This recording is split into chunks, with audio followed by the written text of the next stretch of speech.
Hello students, Meena here. So today we will move with the next topic, that is a correlation research. In psychological research, we try to determine the relationship between the two variables for prediction. For example, we may interested in knowing that whether the amount of the study time is related with the student's academic achievement or not.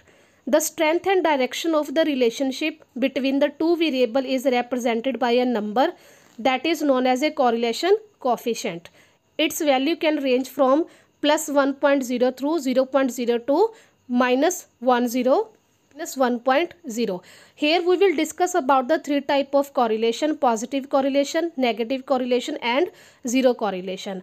A positive correlation indicates that as the value of one variable like x increases, the value of the other variable, that is y, will also increase. Similarly, in the another case, if the x value decrease, the y value also took place the same.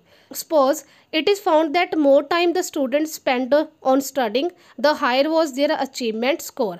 You may find a correlation of plus 0.85. It indicates a strong positive correlation between the study time and the achievement.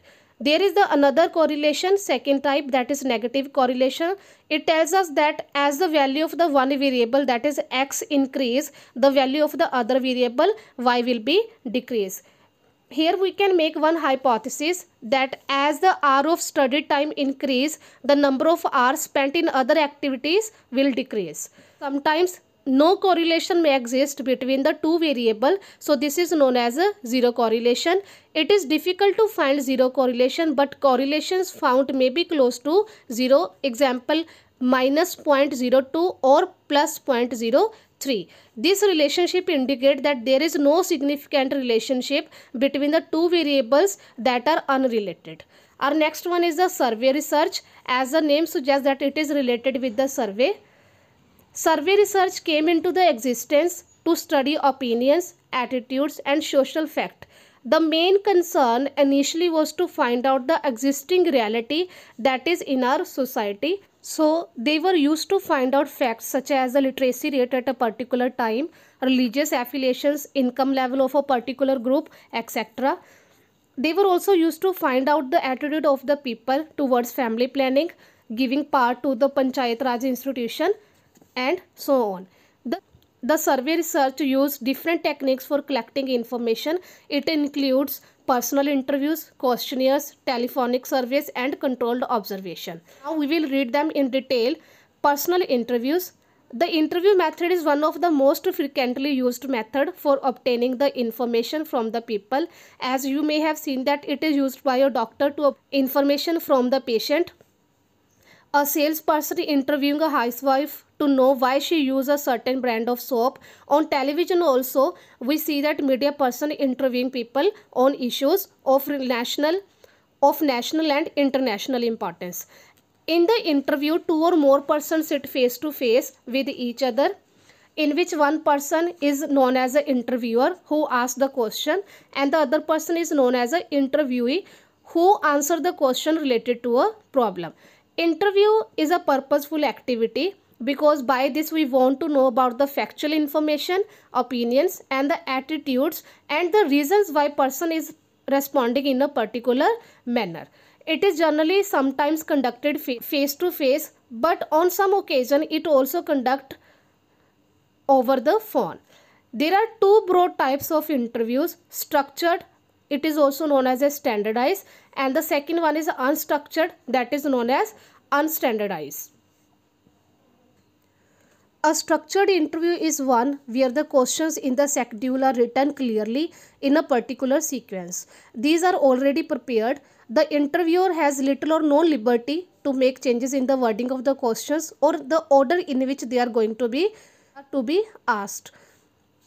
The responses to these questions are also in some cases specified in advance. These are called close-ended question because the respondent and the interviewer has no liberty to change the sequence of the question. On the other hand, an unstructured interview, the interviewer has the flexibility to take decisions about the questions to be asked. the wording of the questions and the sequence. Since responses are not specified in such type of interviews, so the respondent can answer the question in any way. That's why they are known as open-ended questions. The interview also have the combinations of participants in an interview situation. First one is the individual to individual. In this, one interviewer interviews the another person. Second one is the individual to group. In this situation, one interview is there who interview the group of person. Next one is the group to individual. This is a situation that you can also see when you will go for your interview. Another is the group to group. In this, one group is there who interview the another group. Interviewing is a skill which require proper training. Interviewer also should be remain sensitive. The interview method help in obtaining in-depth information. It is very flexible and adaptable to the individual situations.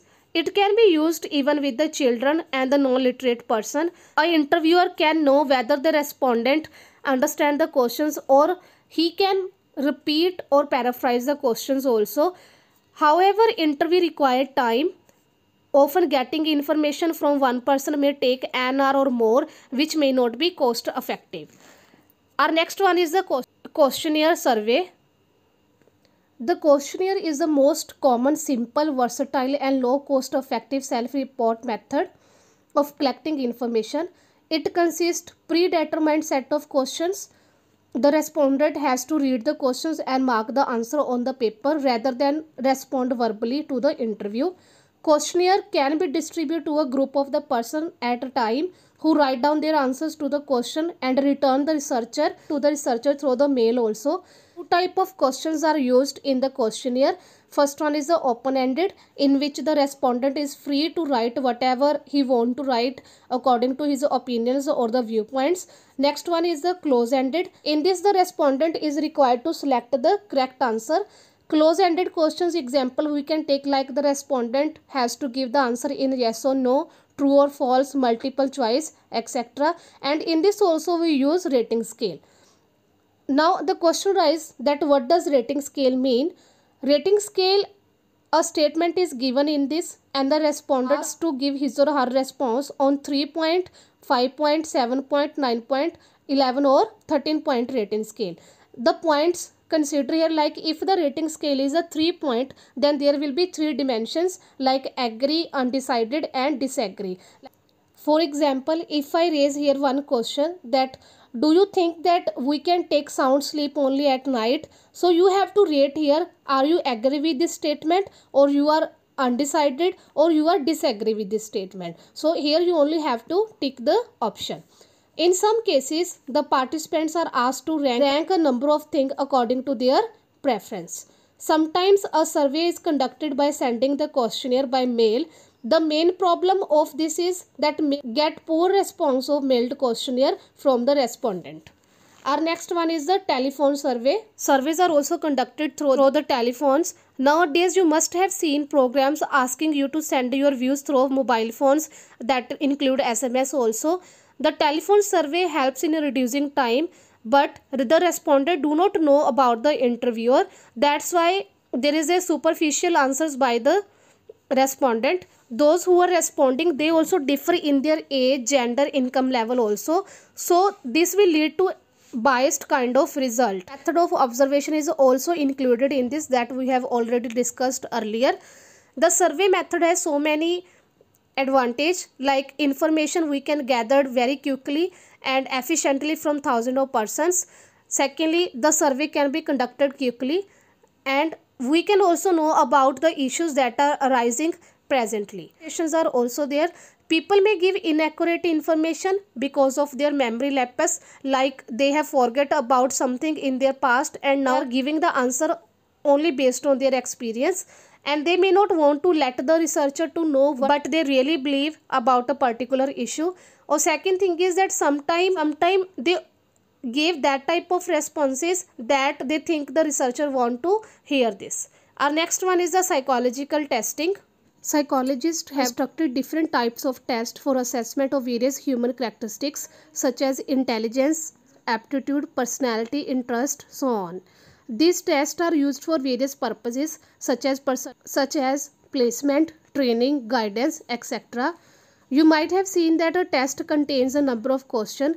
These number of questions are known as items, which are related to a particular human characteristics or attribute.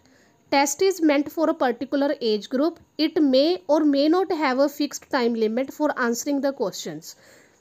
A psychological test is a standardized and objective instrument which is used to assess an individual's standing in relation to others on some mental or behavior characteristics. Here we want to know about one person behavior comparison to the another person.